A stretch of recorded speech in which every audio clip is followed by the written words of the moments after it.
Oh, sorry, I thought I heard somebody. I'll talk about the US involvement, which gets a little bit interesting. I'm not an expert in this space. I'll tell you what I know. Feel free to ask questions, but there are things that are finally starting to be talked about to potentially be voted on for the kind of the first time ever. So I'll talk a little bit about that, knowing what this group is about, and then a little bit on how to support if that's something that interests you. I know some of you have seen a lot of this presentation, which is why I ended up here, but hopefully it will just stick a little bit more because I didn't change a whole lot just based on the outcome of that one. So with that, here we go. Agenda, and I will start here. So I'm gonna just go page by page. There's a picture that we dug out from the few pictures that my dad has to help kind of put the story together. So this is my Jiddo. Jiddo means grandpa in Arabic. My dad is Jiddo to my kids. So that's a word for grandpa. My grandma, my 7 aunts and uncles were born in Palestine. They made a respectable living, owning and farming an olive and orange tree farm that had been in the family for generations. In 1948, they were forced out of their home as the alternative was to be killed. In an instant, they became refugees. This is my dad. He was born a refugee in a mosque in Lebanon. Certificate. He's unsure of his actual birth date and has no home to call his own. My family eventually ended up settling in a refugee camp in Tripoli, Lebanon. And when they all got there, they had a one box room for all 10 family members. My family went from farming food for others to waiting in line to eat. They went from never thinking about running water and electricity to rarely having it. This is my dad with his mom. My dad was fortunate enough to go to school consistently enough to receive a high school diploma. But as a Palestinian, it's quite hard to go to college because countries wanted their own to be educated before Palestinians. So we really have to think after 1948 of Palestinians as being second class, the way you think about how people don't want refugees in their country. All Palestinians at this point who have been kicked out are refugees. And so there is some classism that happens here within the Middle East for Palestinians versus the country that you're in. So not only was it hard to get educated, a lot of Palestinians didn't have enough money to actually go. Also underlined is who my dad is. Not that it really matters for you all, but just so you know. At 19, he left home and he moved to Libya due to the Lebanese civil war that was going on and to have a better chance at good work and education. So really at this point, at 19 years old, his choices were to stay in a camp, find work while war was going on, or leave his family with the hope to make a better life for himself and also maybe provide for his family back home. So at this point, he's in Libya. Then a chance encounter at the Vienna, Austria airport. You can't make this up. My dad met this babe. This babe is my mom. And she was in Vienna. Sue gave me a great intro. She was in Vienna studying piano performance. She really is incredible at music. So she's at the top music university in the world, flying home to Rochester, Minnesota. My dad is flying from Libya to Germany to visit his sister. And there was a snowstorm and the rest is history. She saw my dad as a whole person and loved him immediately. And then I joked, I had posted this on the internet when things were going on back in May to help kind of tell his story. So that's what I'm using here. And so I also put in there also their style, which is spot on for the 70s. They got married and moved to Minnesota.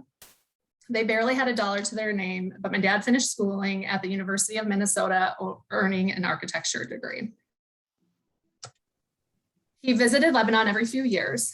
The background here, you can see, the reason I chose it, is the refugee camp around that time. I think this might have been the 80s. And so refugee camps, and I'll show a picture a little bit later, started truly as a camp with, here's some land, you get to stay here, tents, truly a camp. And then as time goes on, you start building with what you have. So things get built, but they're built not to code, not very good. And it's kind of like whatever you can get your hands on, that's what you try to get by with. So I actually never had the opportunity to meet my grandma. And this is the only picture I have with my jiddo. So this is my jiddo, my mom, and me. But I can't help but think with better access to life's basic needs, I would have had more time with both of them. Because think healthcare and any sort of support that way. So this is the camp, I believe, as of 2005. And much of my extended family still lives in and around the refugee camp 70 years later. So today, even if I call up my family, it is in a refugee camp in Lebanon. So again, this is a picture of 2005. The land reserved for refugees doesn't grow over time, even though the population does. So when you saw that last picture, everything was one level. So, again, starts with tents, one level. And then now you have to build up because you can't build out. So things are overpopulated, unsafe, electricity, you can tell, again, it comes in and out, but they don't really have any support from the government as far as a lot of basic needs. Garbage is really hard, all sorts of things. So my dad has bullet wounds that have never been explained, stories of watching people die around him, has been thrown in jail for resisting ethnic cleansing, has had to leave his family in order to make a better life for his future family. These are unfair choices he's made. These are unnecessary injuries and injustices he has had to bear. I put it next to a really great picture. So this is a couple of years ago, but my parents with all of their grandkids. My dad isn't just a survivor, he is a superhero. His story is exceptional, which by definition makes him an exception. And this is a picture of him years later in front of the mosque that he was born in. And so what I kind of end this story with is that I hope to fight for a world where all Palestinians have the ability to choose to own their own land, have real choices, and the means to live freely. And that would be the norm, not the exception. Because when I tell my dad's story, whether it's to other Palestinians or to whoever, they're like, that's incredible. And it is incredible, but it's just unfortunate that he's somebody who has gotten out, who has made it and has been successful and is able to help provide for his family. But again, shouldn't be the exception, it should just be the norm. So that's the background of the story. So with that, the history of Palestine is super, people say complicated. And so what I am trying to do now is explain, so where are we now? Regardless of what has happened thousands, hundreds, 70 of years ago, what is the conditions of Palestinians as it exists today? Because it is really upsetting, and quite frankly, US media, you don't get a lot of the real news, or if you do, you really have to dig and you have to understand what headlines really mean. And so I'll explain some of that as we go through it, but I think this is a piece that's a little more educational, hopefully, and hopefully you'll learn something as we go through. I will go through a couple of slides, but it's a lot of information, so feel free to stop me, put questions in the chat. And if you want to just listen all the way through, I'll stop at certain points and check in too, if that works. So starting with just understanding Israel, Palestine, the conversation a little bit. So 1948 is the year my family got kicked out, along with 750,000 Palestinians. So a Zionist military force expelled at least 750 Palestinians and captured about 78% of the land. The last 22% was divided into different areas. They're probably areas you've heard of. So 1917, green is Palestine. 1948, you can see how it changes. This is all I could find that was visually really interesting, and clear. This was what Trump was looking to do. Nothing here has actually happened. So we're kind of in this space right here. Zionism. I want to be really clear on what that is, because a lot of times we think about this as a Muslim Jewish issue. That is just not the case. This is a land conflict. Zionism is a little bit tricky because it's an international movement originally for the establishment of a Jewish nation. And so what they decided is Zionists decided that that Palestine is where that was going to be, and they had Britain backing them with military funding, et cetera, which is why it was able to happen. So I say that so you can be a Zionist and want Israel to be for Jewish people only. There are a lot of Jewish people who do not agree with Zionism.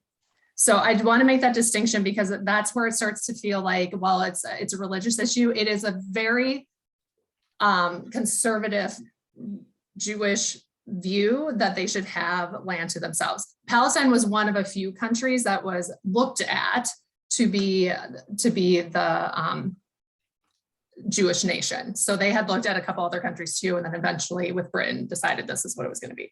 This had been in the works. I'm actually reading up on the history. This had been in the works since the early 1900s.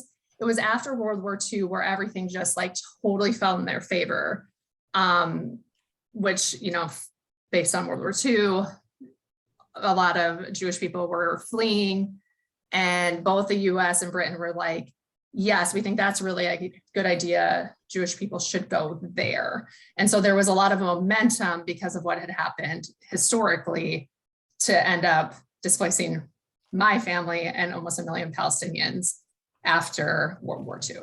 So that's a very quick, brief, again, history, but I just want to make sure that those kind of like definitions are clear. So 1948, we call the Nakba. That means catastrophe in Arabic. And so a lot of times you'll hear about 1948 specifically because obviously that's where the biggest shift had happened. Today, Israel continues to force Palestinians in Jerusalem and the West Bank from their homes and lands, which are often taken over by settlers, which I'll talk more about as well. So when the 22% remains, I do want to mention it's the West Bank and Gaza Strip. So when you hear that, they are Palestinian territories. They're not a country. Israel still is like in charge essentially of what goes in and out of the land in green. And so they are controlled, Palestinians are controlled in a lot of ways in these spaces.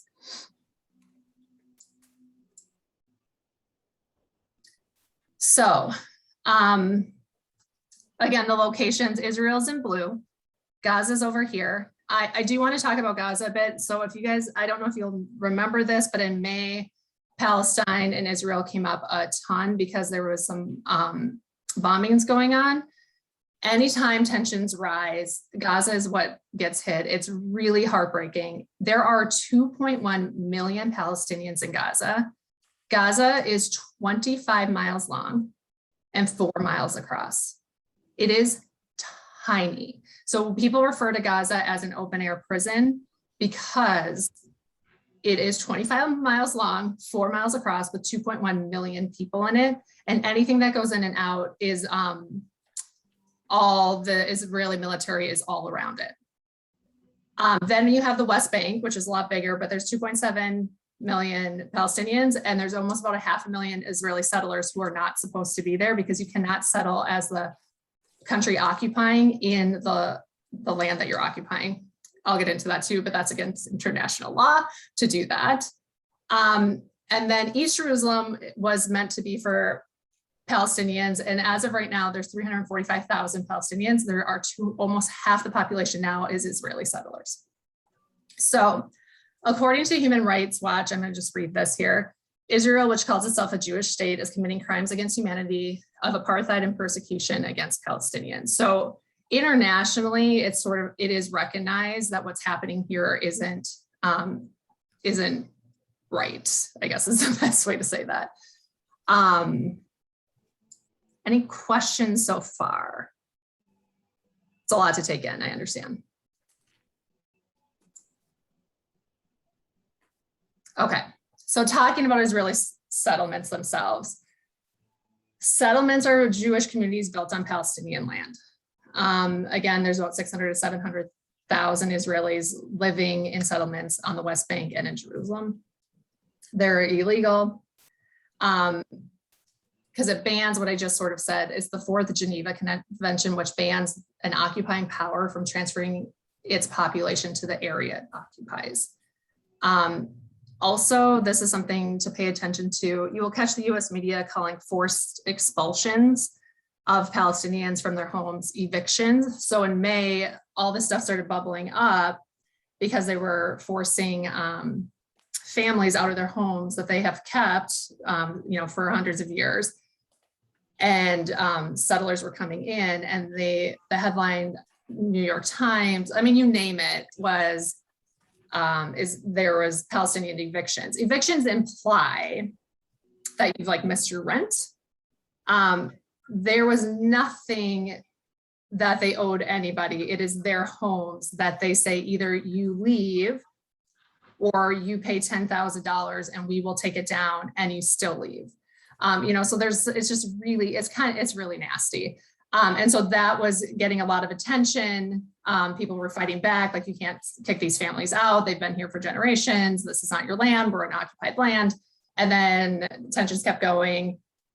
Violence started happening. And then that's where you got the bombing of Gaza.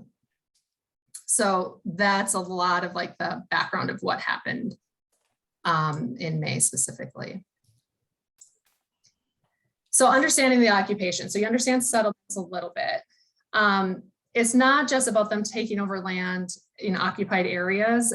There are also road obstacles. There are 140 checkpoints to leave the Palestinian occupied territories. There are about 70,000 Palestinians with work permits to cross these checkpoints daily to be able to have jobs elsewhere. But they could wait for hours within these checkpoints. They have to travel along segregated roads. They have these things, it's so insane. They have these things called bypass roads that they're building. So like Route 60 here lies between two concrete walls, and only vehicles with Israeli yellow license plates are allowed to use them. So Palestinians cannot use these roads that connect and are fast highways. They have to use like the old roads that take forever, or they're not really connected to other big cities. And so the whole idea is disconnecting. When you think of oppression, it's separating the population. And so that's what a lot of these settlements do and these roads do, is allows Israelis to get back and forth really easily, but do not allow Palestinians to.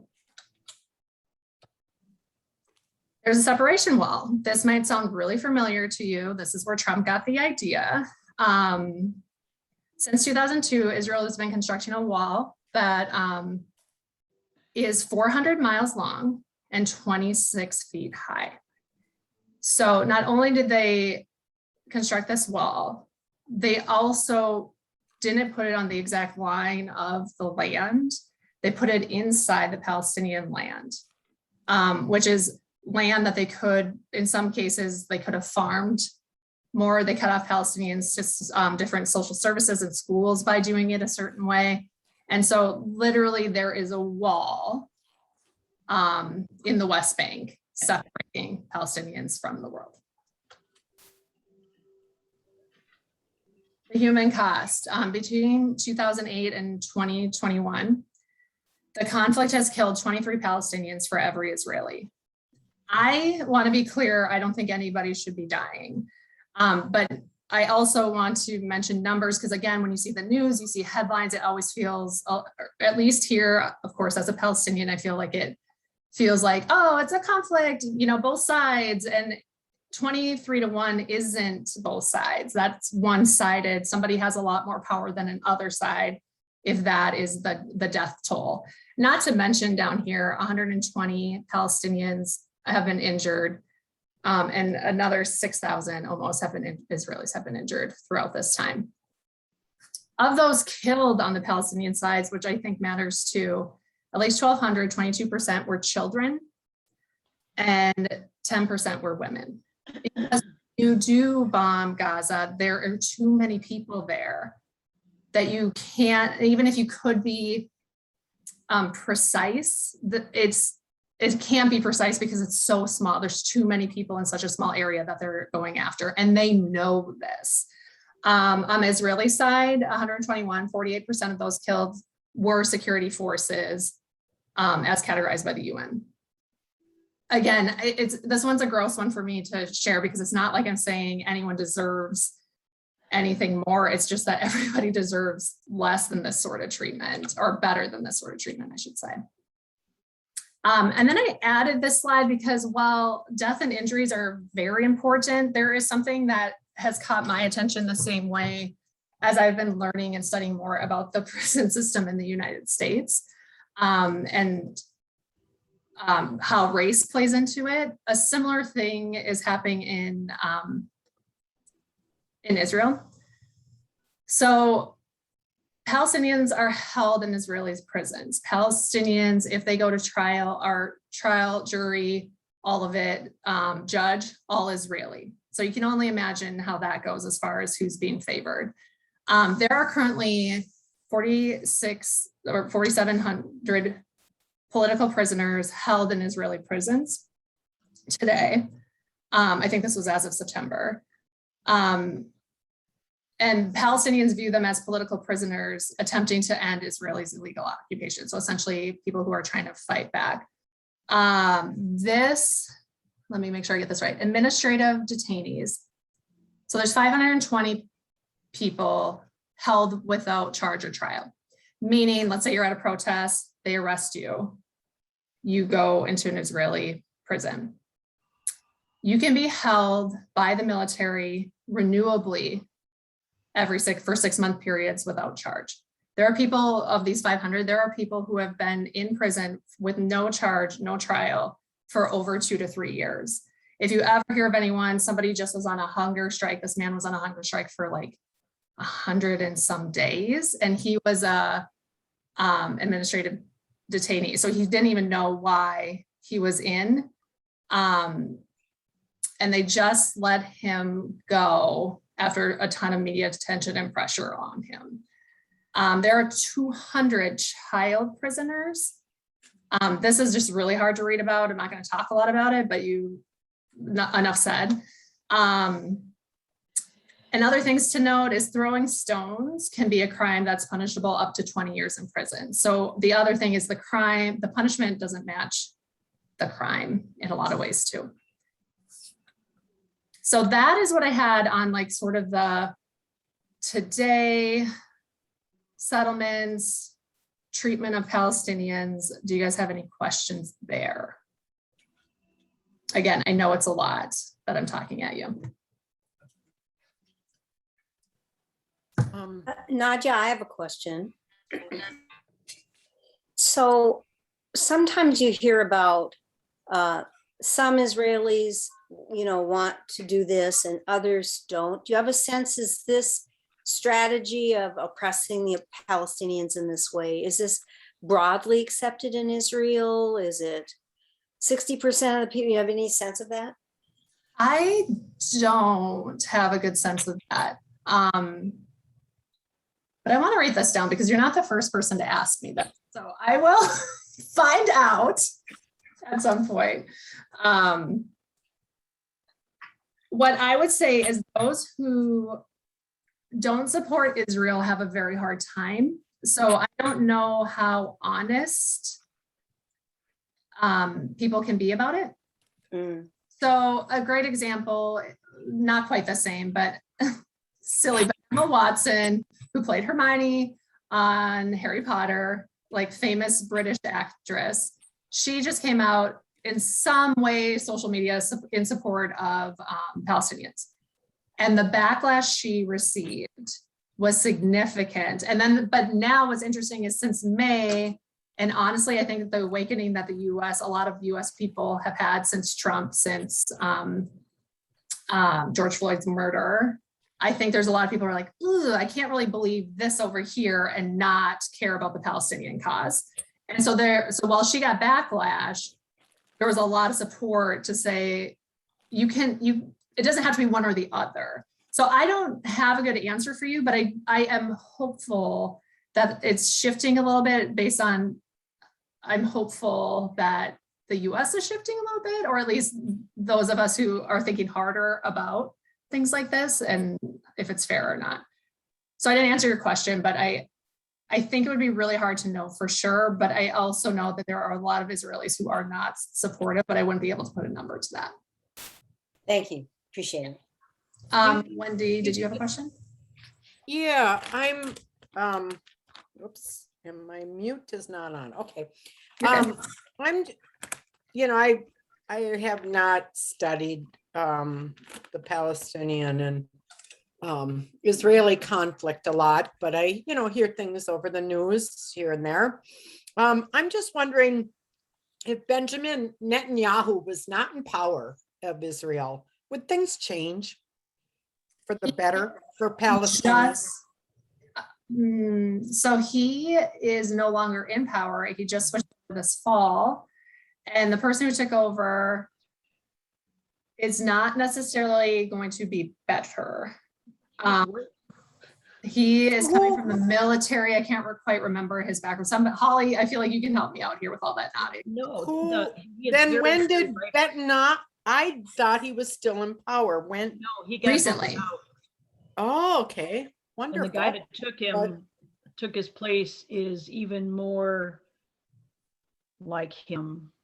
Yeah, he is really. Yeah. So I wouldn't say we're I don't speak for all Palestinians. I can't speak for everyone, but I would say in general, the sentiment's not like things are going to get better. Which if I'm more than happy to answer more questions here, but I think you'll understand why Palestinians, regardless who was in charge, would think that. And a lot of it actually has to do with US involvement and the power that it has. So. Well, do you think it's helpful that, I mean, there are quite a few people on the House side that are more accepting of Palestinian rights than there ever has been. And I don't know if that's going to help, but they were quite upset when they were trying to get the embassy changed. Yeah, I would say all about it. And I haven't kept tabs recently, but it's a handful. Not many, but it's a handful. But it used to be 0. Exactly. So, again, I have to be hopeful because the alternative is this. And they're also vocal. It's also what? They're also vocal, which is helpful. Yeah. So we have the first U.S. Congresswoman, Palestinian woman in Congress right now out of Michigan. And so she's been super vocal, I would say, and she's part of the squad, I'm pretty sure. So the whole squad is super vocal on Palestinian rights. Betty McCollum? From Minnesota, yeah. She is the first person to try to get something, it didn't pass, legislation in favor of Palestinians and got a ton of backlash for that. So, but there are people, right? Like this stuff that wasn't even a thought in a Palestinian American's mind that could happen. And so it's great, but it's also slow. I think maybe I should keep going and then we can talk more about this because this is the piece that you guys will probably connect with a little bit more, but it's hard to jump here without understanding the background. Okay, so here we go. Do you guys see it? Yes. The U.S. involvement, yeah. Okay. Let's talk spending. We give Israel $0.3 billion a year in spending. We give other countries just over $2 billion combined. Egypt gets 1.3, Jordan gets hardly $500 million, and then other countries here. So more military financing goes to Israel each year than every other country. Israel is not required to account for its expenditures. So it can spend in ways that contradict US policies. Why this is just because it is. Like there's actually rules against it and they still do it and nobody stops it. This includes using some money to build settlements in occupied territories, which is against international law. The US Department of State regularly reports human rights abuses committed by Israeli troops in occupied territories, and they're still giving the funding. And the Arms Export Control Act bars arms transfer, so essentially this money, to any countries that are human rights abusers. But here we are continuing to give. Veto power is another place where Israel is able to kind of do what they want unchecked. The world is against this occupation. The General Assembly every year essentially votes to say immediate and complete, like stopping all Israeli settlement activities. Like, this is not legal, they need to stop. And here are the countries who typically, which I'm surprised by Canada, I don't know enough about it, that say they're for pro-occupation. So essentially, their continued support of Israel's Has Stop resolution condemning violence against protesters and illegal settlements in the occupied territory. Critics say, and so this is where I'm kind of talking like, our blanket support of Israel encourages a disproportionate use of force against Palestinians because they haven't gotten in trouble for it. And so they just continue to do it, and it continues to escalate, and they get more bold in their settlements. And then what is actually slowing it down right now is social media and people being angry about it versus government. And so this disproportionate use, May was a perfect example. Their most recent bombardment of Gaza killed, just this past May, 219 Palestinians, which included 63 children. And that was May. And after this happened, that 3.3 billion we gave, Israel asked for almost another million, and we passed it, Congress passed it, and gave them more money after killing 63 children illegally. So, another place, this is countries that have been essentially reprimanded, there's condemned by the UN. Those in black have been condemned and sanctioned because of something that had happened. So something came up, the UN's like, yep, we condemn that, and now we're going to sanction you as red is condemned but not sanctioned by the UN. The reason Israel hasn't been sanctioned is because of the US veto power. So the UN can say that's wrong, but they are not punished because the US vetoes it. So that's actually where I stop on kind of the US piece of it. I should add and will add more on like legislation.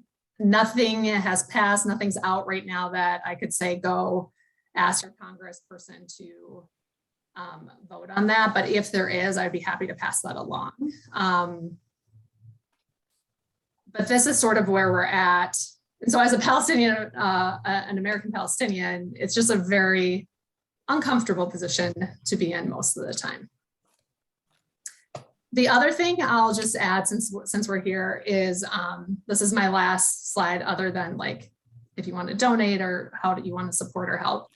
But one way you can help, or one way, is just thinking about language, and if you see it, call it out, or think twice about, is that headline really telling the whole story? And so you'll see a lot the word clashes. Like in May, there was a lot of clashes between Israel and Palestinians. Well, when, you know, almost 100 children are killed, that's not a clash. Something is going on that's significant. And so what's really happened is colonialism is, and what the definition of that is, control by one power over a dependent area or people, acquiring full or partial political control over another country, occupying it with settlers, and exploiting it economically. Like, that is the definition of what is happening. Conflict. Apartheid is always a tough word for some people because they associate it just with South Africa. I think there's been a movement to say it means inhumane acts committed in the context of an institutionalized regime of systematic oppression. And the idea of one domination of one racial group over any other racial group with the intent of staying in control. And so Israel has no intent, it's like maybe they have no intent not to have control. They have no intent to come to the table and negotiate at this point. And they are systematically oppressing Palestinians.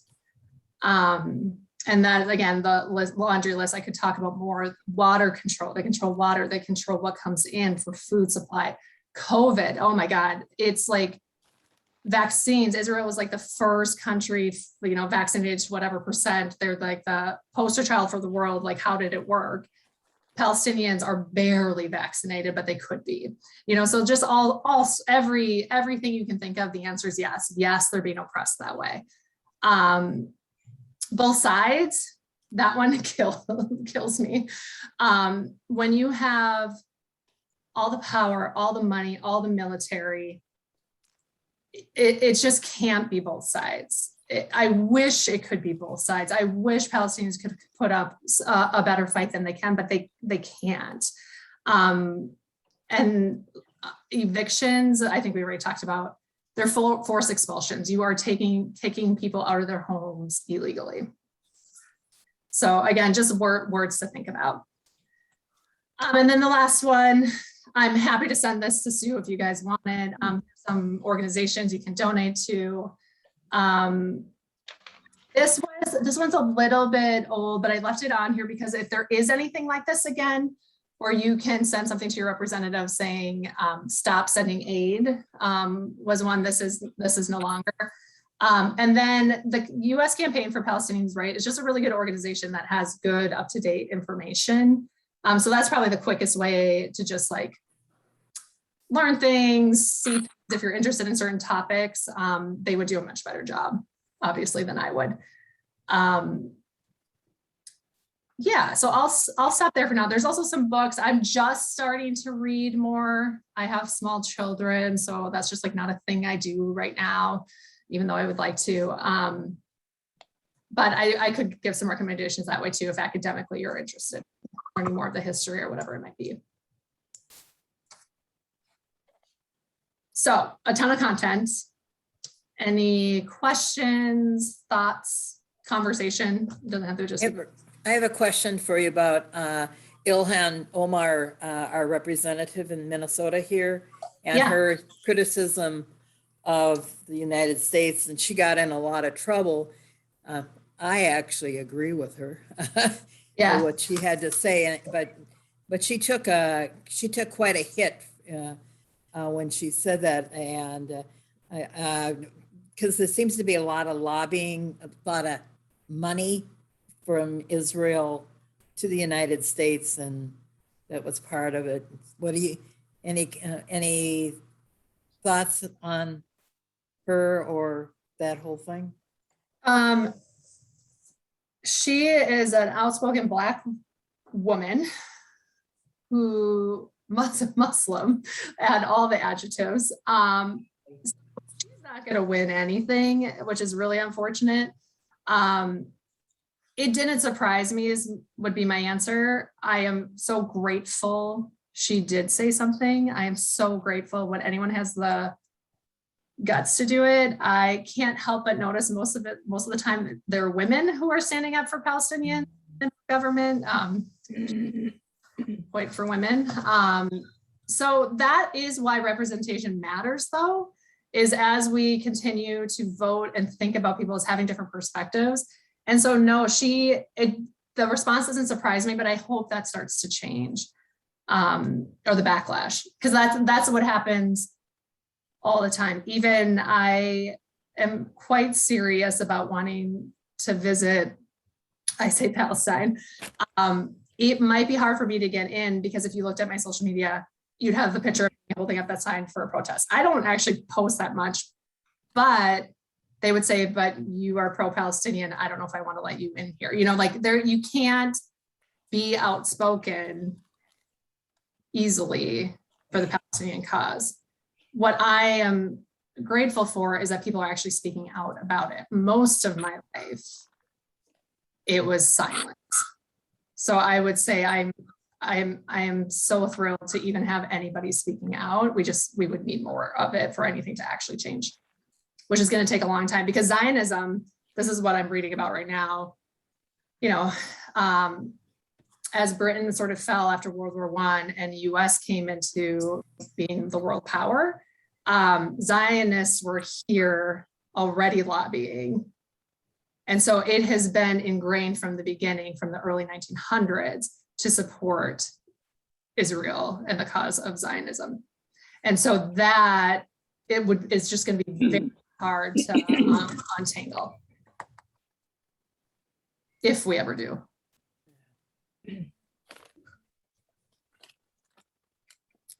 What else? I heard years back about like what the solution would be a Two-state. two-state solution, right? And then I hear, well, no, that won't really work. What kind of vision, positive vision could I hold for this country, which is obviously, you know, just kind of a shit show right now, right? Yeah. So what kind of, you know, what should I pray for? That's very sweet. I don't know that I have the answer, but for sure, take the oppression away. You know, for sure, allow people to live in peace. And that sounds so like, I don't know, too optimistic, but like walls, checkpoints, different roads, segregation. I mean, I just want to start with basic needs. That's honestly all I know right now, as far as like how to divide up land. That gets really complicated, right? Because then I'm also reading, as much as I said I don't read, I actually do. I'm reading a lot about the history of natives here. And there is so much that is similar. We are just hundreds of years ahead of where Israel and Palestine is. So I hope the outcome is different in that regard. So I don't know. Some Palestinians would say we want all of our land back. Some Palestinians would say two-state solution. Some Palestinians would say just leave us alone as is, you know. So I think it depends, and that's why I think it's going to be really hard. I don't think it will ever happen as long as Israel continues to just have as much control as they do. No one's coming to the negotiation table in the first place. And so for me, the farthest I can think is stop oppressing us. And how do we stop having Israel from having so much power that they're able to do it so easily? Not a great answer, but that's where I stand. No, thank you. That was a great answer. Thanks. Anything else? I have a question and okay, number one, I'm not on top of this subject by any means. Is there a group of Palestinians that are able to get things done or that are able to have a voice, and at what level do they have a voice? Oh, interesting you asked that. I'm not going to get the facts exactly right, but yes. And when they get powerful or enough traction, it just happened. There were 7 organizations that are now banned from being organizations in Palestine or Israel by Israel. And so anytime Palestinians start to get some attention, start to get some power meaning like attention, hey, look at what's happening here, it's taken away from them. And so there was a lot of uproar about the fact that sanctioned isn't the right word. I forgot what word they were using, but essentially we're like, you can't be in business here as a nonprofit. You are a threat to Israel. Like they essentially made them out to be, and that's like the prisoners, right? Like we're fighting for our cause and you can't fight for your cause. You're going to go to prison, right? So you just shut them up. So yes and no. There are some really good organizations, Palestinian led, as well as other, there's a lot of Palestinian, like the one I had on the US Palestinian organization, like that Campaign Rights does a lot of really good work, but a lot of the work is more around aid and human rights, not necessarily around government process that like we're not even to that point in a lot of ways.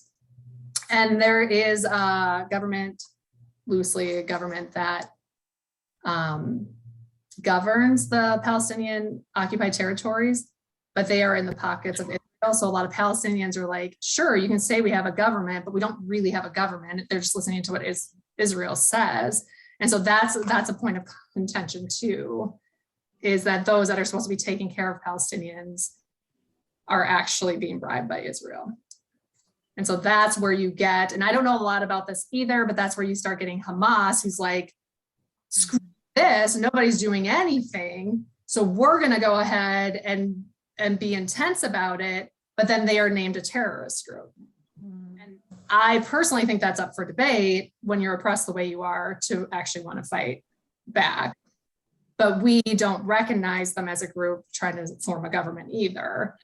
And I would say, myself included, wouldn't necessarily want Hamas to be representing Palestinians. But this is sort of what happens is there's people who try to get power.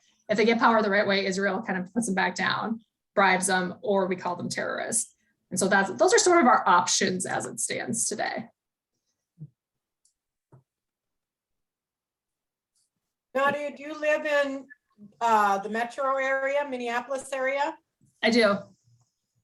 Are you noticing more support amongst young people for the Palestinian cause? I do. So that protest I went to, I've been to, enough of them in my time. We were downtown Minneapolis for 10 years. I'm now in Maple Grove. But when I went in June, there were 4,000 people there. Yeah. I think there maybe has been 200 people max at any other protest I had been to for the Palestinian cause. So I'm there, Hennepin Avenue, Uptown, Lake Street, like the whole thing. And at one point I was moved to tears because there was so much support. I was like, this is what a protest is really for. Like to actually feel it. I'm tearing up now even to feel it. Also realize that protests are so you can scream as loud as you want and you don't look crazy. So that felt great to chant along. So it was like the first time even for me personally as a Palestinian to be like, this is what support feels like. Because you have to understand for my childhood, like growing up, if I said I was Palestinian, there's kind of two things that happen. One, more common. I know I said this last time. They, I think, maybe thought I was Pakistani, didn't really know the difference. The other option was, I have a Jewish friend.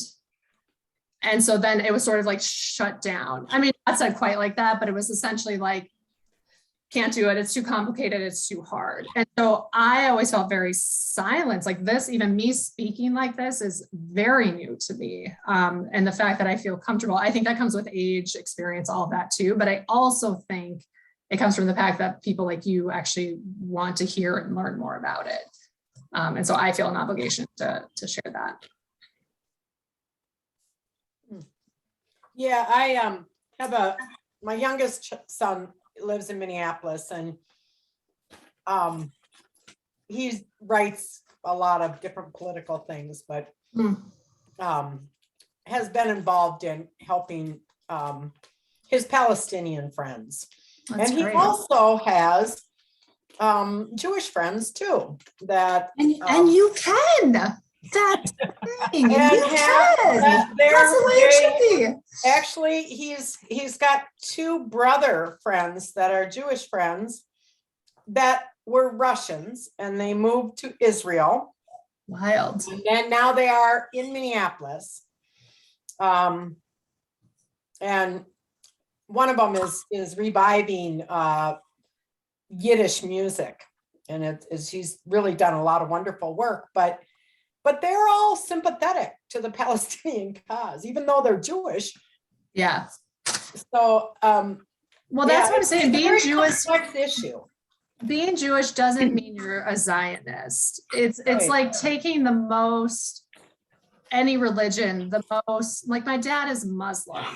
He is not ISIS. That's that'd be a totally fair comparison, but you get my point. Like the most conservative Christian person you know who shuts out everybody else is not all Christians. So like there's a spectrum of religion. And at the end of the day, this is taking people's land and oppressing a certain race, not religion. Like I'm Palestinian, but I don't identify as Muslim, but I'm a Palestinian and I do identify that way. And so I that it's encouraging to hear that of your son's friends and your son.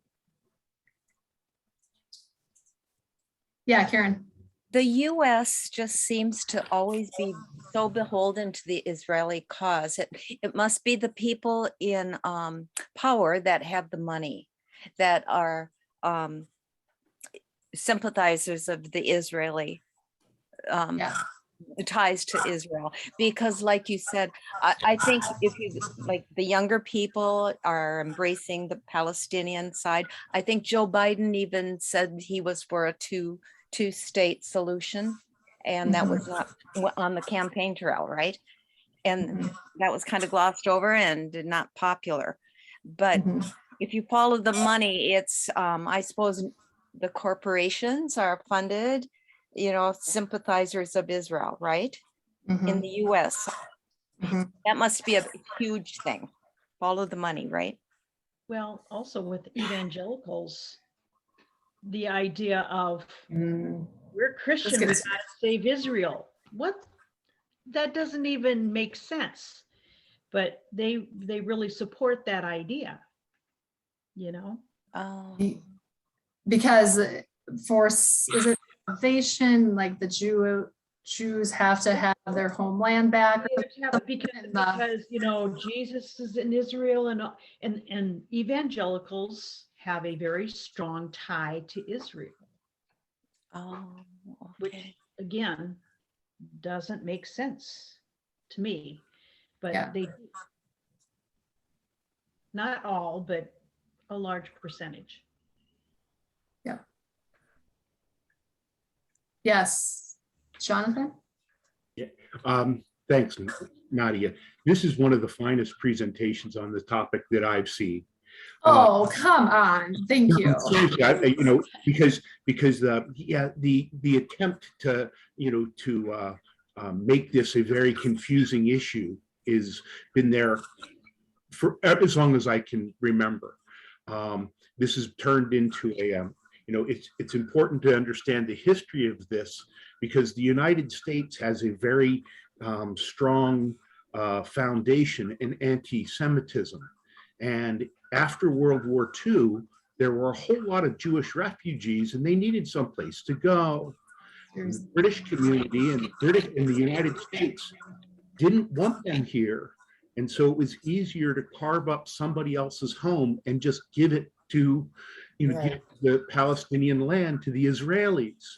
There's a lot. Again, I'm reading. It's called The 100-Year History of Palestine. It's so far really good. It's hard for me to read because I'm really trying to understand every single thing so that I'm able to get smarter. Also, it's hard for me to read because you know what happens and you're reading it happen. You're like, like this and that. But he touches on that it's a faraway land. We understand that people are going to suffer, but it's desert land that people don't want. It was always painted as this land that was not desirable to be occupied by anyone, so we might as well let the Israelis have it. And after that, anytime anybody wanted to support the Palestinian cause, they were labeled as anti-Semitic. And that's not true. This is a matter of watching for fairness and seeing how people are treated. You can't occupy people, forcefully move them out of their homes and take away all of their rights. And as Americans, we've been stifled. And like when Emma Thompson, you mentioned her before, when she just simply says, listen, we need to do what's right here, she was labeled instantly as being anti-Semitic. And that is something that we have to resist. No, we're not anti-Semitic. We're just saying that there needs to be fairness and dignity for humans. people who live in Palestine. But thank you very much, Nadia. It was wonderful hearing this presentation. I really appreciate that. Thank you. One thing that I held on to, because the history is hard and rich and confusing, and you can get caught in one like, well, you know, in BC, so and so, whatever, right? So you can find your way to whatever side you want. But I had listened to a presentation. This is probably back in June or July. Angela Davison was there. It was essentially, there is a huge allyship between Black people in America and Palestinians, because oppression shows up very similarly. So there's an alliance. And so while all this was happening in Palestine, there was a lot of the Black community saying, how can we show up? How can we support? And so I was listening to this thing, and she said, a tool to get you to stop talking, and this is what I felt most of my life, is to say, oh yeah, well, the history here. But really, she did a much more eloquent job than I'm doing. But really what she's saying is, if you know in your heart something isn't right, 63 children being killed today isn't right, that is true. And that needs to be fixed. It doesn't matter the history. I mean, the history matters, right? To be educated and to not do it again and to learn from it and all of that. But she's like, you can't say, well, in 1901, X happened, therefore this is fine now. It's like, no, you know it's not, what's happening right now is not right. And that's what you need to hold on to as you fight this cause, is because you know what's happening now isn't right. And that I have held on to that, because it's like, what a great way of like simplifying the most complicated of issues and conflicts by saying, but 63 children can't die weeks and nobody stops it. You know, like that's not okay. And I think we're doing that a lot in the US too. Like, we can't just sort of say that's okay. So wise words from her. So Nadia, as you look across the US, are there pockets where more Palestinians live so that they have more support? I was thinking about when you said you were at the rally or the protest in the cities as opposed to Maple Grove. Is it helpful to connect with the areas that are more populated? Do you find yourself reaching out, or? I don't have a big Palestinian community, unfortunately. So Minnesota is not one of those places. So there's that. I found myself talking to my dad a lot. Now, my dad and I have a great relationship, but we don't chit chat on the phone. But I felt very alone, and I didn't, please take zero offense to this, I didn't want to have to explain it. I just wanted to complain. I just wanted to feel. And so I actually found a lot of help with my dad, and he kind of wanted to complain and bitch and feel, you know, and so we found each other, which was wonderful.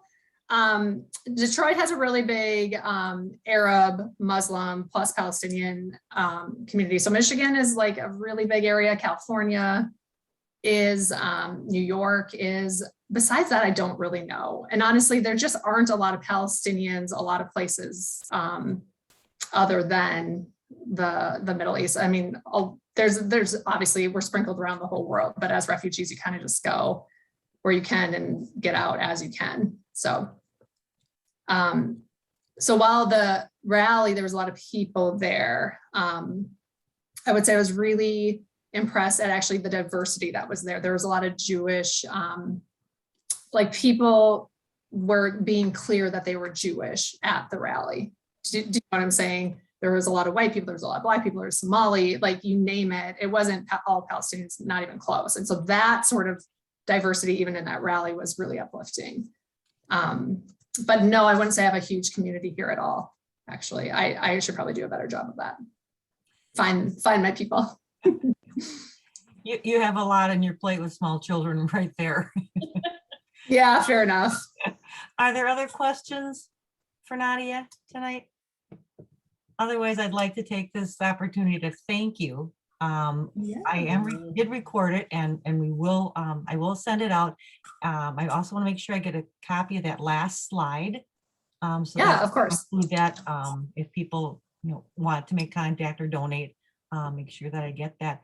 I'm just so impressed that you've taken this. So many people just would say, I don't have time. I care about it, but I don't have time. So the effort that you're putting into it, the reading that you're doing, and this coming out to different groups is so amazing. And I just thank you very, very much for your time. No, I thank you guys for allowing me to come. I really appreciate it. Thank you. Thank you. Take care, guys. Thank you. Yeah. Before we go tonight, our next meeting is on Valentine's Day in February 14th, and we are going to be having Ellie Krug. Ellie is a transgender, and I don't know if you've had a chance to read this book, Getting to Ellen. It's her life story and her struggle to become who she needed to be, and the barriers, the obstacles that she found even within herself. It's a very moving book.